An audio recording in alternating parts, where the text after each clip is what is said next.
July August গণঅভ্যুত্থানে আহত 1401 জনকে জুলাই যোদ্ধা হিসেবে স্বীকৃতি দিয়ে গেজেট প্রকাশ করেছে সরকার। অতি গুরুতর আহত 493 জনকে ক শ্রেণীতে এবং গুরুতর আহত 908 জনকে খ শ্রেণীতে রেখে এই গেজেট প্রকাশিত হয়েছে। বৃহস্পতিবার আহতদের তালিকা দেয় মুক্তিযুদ্ধ বিষয়ক মন্ত্রণালয়। তালিকাগুলো শুক্রবার সকালে প্রকাশ করা হয়েছে।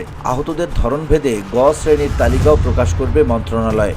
ধুলো, ময়লা ও ক্ষতিকর ধূলিকণা থেকে নিমিষেই মুক্তি দেয় চৌধুরী এয়ার পিউরিফায়ার। এর শক্তিশালী সাকশন ঘরের কোনায় কোনায় লুকিয়ে থাকা সকল ধুলা টেনে ফিল্টার করে এবং বের করে আনে নির্মল ও স্বাস্থ্যকর হাওয়া। গেজেটে আহতদের মেডিকেল কেস আইডি, নাম, পিতা ও মাতার নাম এবং স্থায়ী ঠিকানা প্রকাশ করা হয়েছে। এর আগে গত 15 জানুয়ারি গণঅভ্যুত্থানে 834 জন শহীদের তালিকা গেজেট আকারে প্রকাশ করা হয়। এসব তালিকা ধরে গণঅভ্যুত্থানে নিহতদের পরিবার এবং আহতদের আর্থিকভাবে সহায়তা করবে সরকার।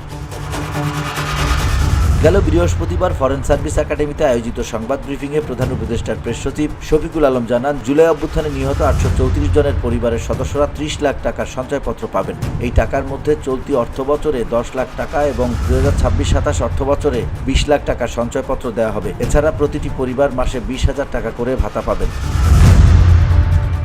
মেডিকেল বোর্ডের তথ্য অনুযায়ী আহতদের 3 ক্যাটাগরিতে ভাগ করা হয়েছে।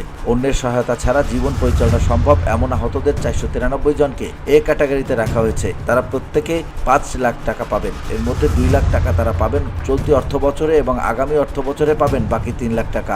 এছাড়া প্রতি মাসে তারা 20,000 টাকা করে ভাতা পাবেন। সরকারি হাসপাতালে পাবেন আজীবন বিনামূল্যে চিকিৎসা।